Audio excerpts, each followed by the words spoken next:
Beasley Media Group, BMI, and HD Radio present another episode of How I Wrote That Song, where we go behind the scenes with some of the biggest hit songwriters of all time.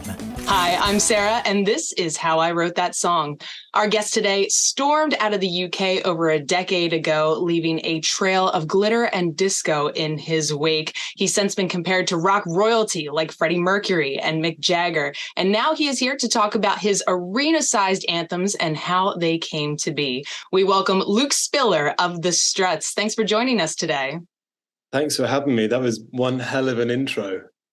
Well, for one hell of a songwriter, we're going to cover some of your biggest hits today. And I want to start at the beginning with your first hit, Could Have Been Me. This was a lot of people's first introduction to the Struts, both when it first appeared on your debut LP, but also a few times since then in a sort of reintroduction when it's been featured in movies and at sporting events. But tell us how that song came to be. Yeah, it's funny. It's kind of like the song that we joke about. It's the song that keeps on giving. And, you know, like you said, you previously mentioned, it's been, the band's been together for like over 12 years now. And yeah, it's funny how that song just keeps somehow finding a home every sort of like, it feels like every sort of 6 or 7 months, it sort of like gets signed up to something. But yeah, it was written at a really crucial point.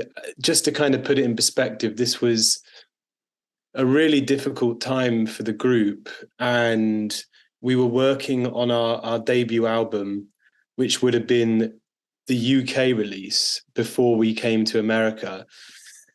And, you know, we'd been sort of like inherited onto a record label that really didn't quite want us. We were kind of surrounded by a lot of people that didn't quite get it, you know, because when we sort of like started the group, unlike today in like the last couple of years, for instance, it was very, very unfashionable to be in a band and have guitars like on your records. And we were, you know, we've always had kind of like, quote, a bit of a throwback quality to us. And I remember going into the studio that day, myself and Adam, the guitar player of the Struts, and the producers that we were working with, Red Triangle, and another great guy called Josh Wilkinson, who was a great friend, still is. And we had what we thought was the album, and I was sort of playing them like what we'd been doing, and they were kind of like really impressed. But then we sort of like went through the songs that we already had and started to sort of think, okay, well, what is it that you're kind of like missing? And sort of like went through like tempos and all this kind of thing. And Could Have Been Me was one of the first songs that we completed with them. And really it kind of came out of myself being so frustrated at the time, because, like I said, we were just like in this really difficult place where no one was like giving us any attention, and we were very much kind of like a people's band in a weird way. Like we had people turning up to the shows and really enjoying what we did, but the suits, so to speak, just didn't quite get it. So I just kind of sat there like rambling and just bitching basically, and sort of just being like, I can't believe this. And we had a lot of people being like, oh, you should change like the sound. And Could Have Been Me was a complete, basically like a fuck you to everyone around us, who was just, instead of just embracing what we're trying to kind of like mold it and shape us into something else. And yeah, it's a funny track. I remember it was so long ago, it's kind of really hard to like remember the actual day in which it was written, because it literally probably took about a few hours. Really? Before we were laying the music down. Yeah. It was a very quick track, which most of the great songs do. And yeah, we did some great lyrical content on it. George Tizard, who also wrote on the song, he did an amazing job of sort of like helping me express my anger and frustration. And instead of sort of like making it into a song that sort of seems bitchy and moaning and sort of like woe me, which could have easily happened. It's sort of like they helped us to kind of take that emotion and make it into something that was like super positive and very universal. So, and I remember when we finished it, I was outside having a cigarette with Ads, and I was like, "Is this any good?" I was like, "I mean, it's all right." And that's the funny thing with some of these singles, like when they normally happen towards the end of your creative process of creating an album, and by then sometimes you can be overtired, over-traveled, and you really just don't know what's good anymore. And Could Have Been Me was one of those ones for sure. I was kind of like, my hands were up in the air. I was like, yeah, it's a great song, but I don't know. It turned out That's to be so funny that you're thinking like, oh, is this going to connect? But it's a great underdog anthem. And you're right, that quality makes it so universal. And good on you for writing something that is so insightful so early on in your career, because the lyrics are almost looking back at a life saying, oh, like, I don't want to say it could have been me. And I think there's a lot of wisdom embedded into that song lyrically. Yeah, I mean, it's quite funny from a lot of people's perception. It's like we kind of came out of nowhere, especially in the US. But that's the 10-year overnight success, right? Yeah, that's simply not the truth. And by the time we re-released it in the States, we had been grinding away for quite a few years in a van, going up and down the country, going into bits of Europe and sort of like paying our dues, so to speak. And yeah, I mean, what's really funny is once we actually did Could Have Been Me and a few of the other kind of bigger songs that were on that first record, they were taken to radio in the United Kingdom and they wouldn't play it. And then fast forward, like what, 2-3 years afterwards, they started getting played in America. And then we actually sort of found out that a lot of some of the people that were involved in our UK label were like, well, this version of Could Have Been Me, this is a new version, right? And we were like, no, this is like the one that, nobody wanted. And they were like, yeah, but it's been remixed. This is some sort of remaster. We're like, no, it's exactly the same song. And then, yeah, it raced up the charts and kind of changed our whole trajectory for forever. So it was great. That's incredible. And then since then, I mentioned that it's been featured at sporting events and on soundtracks. Recently, it was on Sing 2, although it's Halsey that performed it. But did you find that exposure to an audience, because Sing 2 is a children's movie, did you see any sort of difference in fandom, gaining new fans? Did that exposure help at all? Yeah, absolutely. I mean, one of the great things that we kind of took away from it, not to kind of boost our own egos anymore, but we went through all the numbers and Could Have Been Me in the Sing 2 soundtrack was, I think it was the highest streamed song from the entire soundtrack, which we thought was really great. And then all of a sudden we went out on the road to do a tour.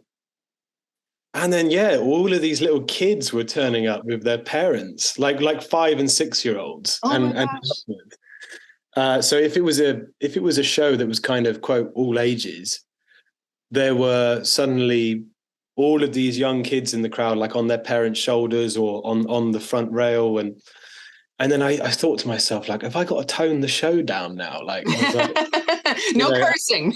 Yeah, well, and then I just thought, fuck it, and I just sort of like did what I did and didn't dumb it down. And of course, like, you see the kids' faces and they absolutely love it. So it's great. Wow, I'm sure you made an impression on them too. So you fast forward a few years from the debut album, you release Young and Dangerous next, and the first single off of that was Body Talk. So tell us about that song. Yeah, once again, it was written very late, and we had been really sort of constantly on the road. And anytime that we had off, which, to be quite frank, looking back, was pretty precious to sort of recharge. We were under like a lot of pressure to kind of come with sort of like a second record that was going to hit equally as hard. So myself and Ads were really in songwriting sessions every other day when we were not on the road. So we were kind of burnt out. And by the time Body Talks came around, we did the first ever demo, and it was like slightly slower. It was in a different key, but it had the main riff, that boom, ba-dum, down, ba-dum, down, down. And then I remember I laid down like a scratch vocal, and we had like this rough arrangement.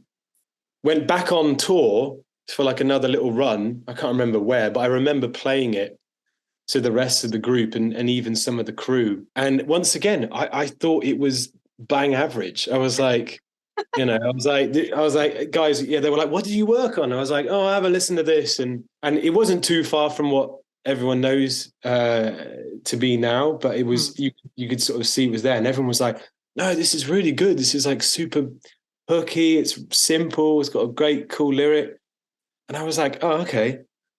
So that's one thing I've learned, that you simply do not know. The only thing you can do is just keep trudging and keep pushing and pushing, and then something's gonna surface that you might not even sort of like recognize like the quality within it until you really start to show it around and people sort of like react to it and sort of get drawn into that. So you re-released that song with Kesha, which I thought was really fun and really interesting. What was that process? Well, I mean, we were sort of at a time where we were really an alternative rock band, and unashamedly, I'm happy to admit that our ambition was and still is like bigger than kind of like the rock market. And when I look around at some of the most popular genres of music, especially at the time, everyone's kind of collaborating. And I always used to think like, why don't like rock bands do anything like this? Why does it always have to be like rap artists and pop stars and things like that? And because back in the day there were quite a few that did it and did it very well. And Kesha was someone that we had met before, and we had like a lot of mutual friends, and I think she's great regardless. So we just thought, you know what, let's try and sort of like recreate this and see if we can make it into something that might reach like a different audience and whatnot. And it went really, really well. And I think, like you said, it was a really fun collaboration. It was totally like natural, and it just worked. Admittedly, since then, I think we've done maybe one or two too many collaborations, but that is an interesting observation, though, that it happens so much more in other genres. I don't know. Maybe it's a band thing, because rock music tends to be bands rather than solo artists. So you think, all right, I already have my collaborators in my own little bubble. But that's interesting. Yeah, I mean, again, I don't ever really want to be put into some sort of box, if that makes any sense. And I mean, when I started to think about going down sort of like the road of like collabs and working with like different artists, I'm thinking actually, well, who else would be able to get away with it? I think we're the only group that could sort of get away with that kind of stuff. And so we just sort of like ran with it, and I don't regret any of them. I think they're all sort of cool. And I love what people bring to the song. There have been quite a few songs that I was very much married to the original kind of like version. And then once you get someone else on it, in my experience, it tends to make the track even more fruitful and just sort of like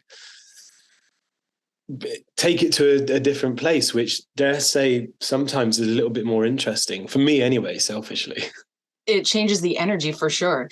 You have collaborated with a ton of other artists. Is there anyone you haven't collaborated with yet that you're waiting for the right opportunity? I mean, if I'm completely honest, like I said, I think we've we've done a lot of collaborations. And I think after the third record that we did during lockdown, where we really threw the kitchen sink, so to speak, at the record, and knowing that it was a lockdown record, we sort of just invited so many people just to kind of make it more of an event. And I think it's time now that we sort of hold our own like we were doing like in the earlier years, and sort of get back to kind of like basics and just concentrate on being a great band. But it really depends. If someone genuinely sort of approached me and was really into it, and I really liked their material, then I think I would heavily consider it, you know. But it's not really on my radar at the moment. Your current single is Fallen With Me, and much like the other songs we've discussed so far, super easy to clap along to, sing along to, dance along to. It feels like this was written to perform on stage. I mean, it's funny. Once we had sent it off for the like first mix, we were out on sort of like a little run across America, and then we eventually went into Europe to do like a whole bunch of festivals. And we had like the release date coming up, and we started playing it. And I have never, ever seen a reaction that strong to a song before that no one's heard. It was pretty nuts. And I knew like, oh, okay, this is really special. But going back to like how it was written, once again, it was one of those classic scenarios. It was actually written in the end of 2019 and we were working on what we thought was going to be our third record, and that one was written in about 45 minutes. No kidding. Yeah, and because I mean, if you listen to it, it's pretty like simple. It wasn't hugely sort of like musically complicated. It was just all about the top line and the lyrics that a lot of them I'd sort of been jotting down previous to the session, sort of like things I'd heard, or I was speaking to a girl at the time and we were kind of like seeing each other, and we would sort of say things and I would write them down like, oh, that's kind of fun, that's kind of quirky. And yeah, the day of the session, we were bouncing around like loads of like ideas, and nothing was just kind of landing. It all just felt a bit clinky and forced. And Falling With Me was right at the end of the day, and Adam had this really weird kind of cool, kooky riff, and suddenly we sort of like brought the beat up, and it was really instant. And once again, I was just like, yeah, it's cool. Like, I don't know. I think there's better things that we've done. And then obviously lockdown happens. We do a completely different record. And then we ended up leaving Interscope and signing a new record deal. And we would like, it's been a minute since we put anything out. Is there anything sort of like waiting to sort of to surface? And we started listening through a whole bunch of things, and Falling With Me suddenly came up, and in the demo phase, it was very different from what people have heard now. It wasn't a lot of guitars. It was just really basic. And then we all kind of sat around and were like, nah, actually, there's something different about this song. It's really unique. It's not like anything we've really done before. Even all the way down to like my vocal delivery. Like a lot of people are used to me sort of hearing me really get up there, like hit massively high notes and, almost scream kind of thing in a way. And this one had like a very silky, like vocal delivery, was super laid back. So we were like, actually, let's run with this. And Adam took the demo and in his own sort of spare time, just added all of these guitars, and it suddenly brought the track to life. And then we eventually tracked it as a group, and then it really came to life. It was like, oh, okay, this actually really feels great. And then we put it out, and the reaction has been and still is like really, really great. So Yeah, I'm proud of that one. It's a really great one. There's a part in the song where you sort of duck in. The one of the lines, recurring lines, I should say, is "Meet at the Rainbow, 9:45." But there's one part where you duck in and go, "And not a second later."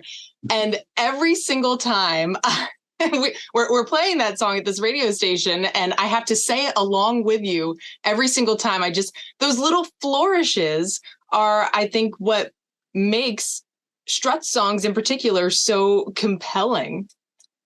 Yeah, I mean, I get torn as well whether I'm going to do it live, because it's kind of like in the breakdown, and I do it sometimes. But it's funny how much a couple of ad-lib tracks, once you've finished everything, once you've tracked the lead vocal, once you've got everything sat nicely and it feels really good, the ad-libs really kind of bring songs to life, and sometimes they become like their own hooks. And if people are kind of like interested in that, like if you listen to a lot of our really strong songs, they have so many ad-libs happening, and it's just me in the booth just making stuff up and scatting, but it gives it real character.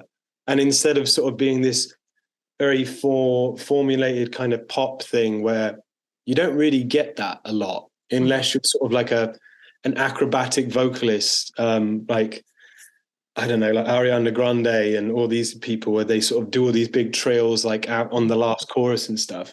You don't really get a lot of bands that do what like the Stones used to do and just sort of have someone in the background just yelling things and doing different melodies and a counter melody. So yeah, I do enjoy a good ad-libs a track, yeah, but they're great. The frosting on the cake is the ad-lib tracks.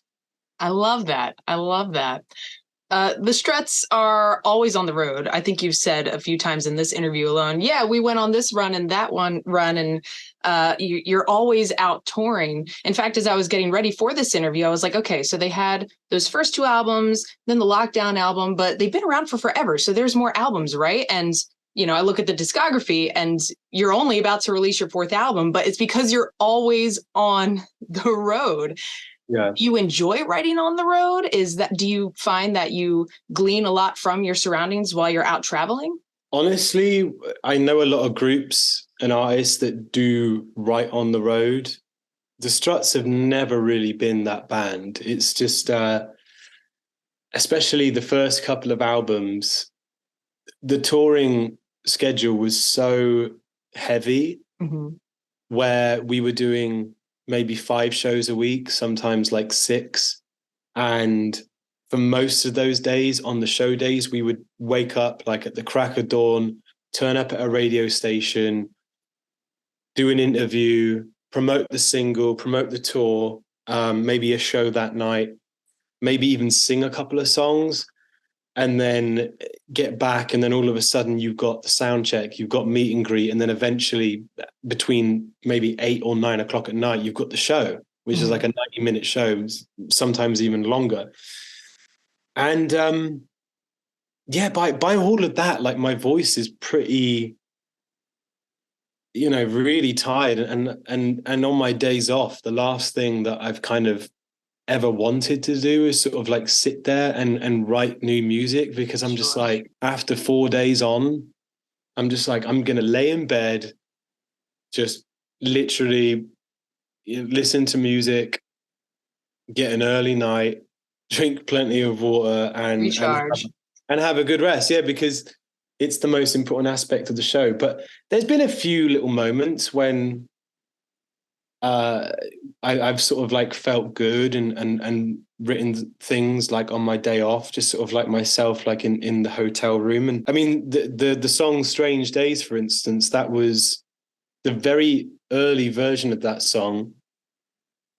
I wrote while we were on tour, and I think everyone had gone out after a show, and I don't really tend to drink when we're on tour. So I was just on the bus and was just, I smoked a bit of weed and just sort of was there with the guitar and wrote like the verses of Strange Days and the pre-chorus, which I thought was like the chorus.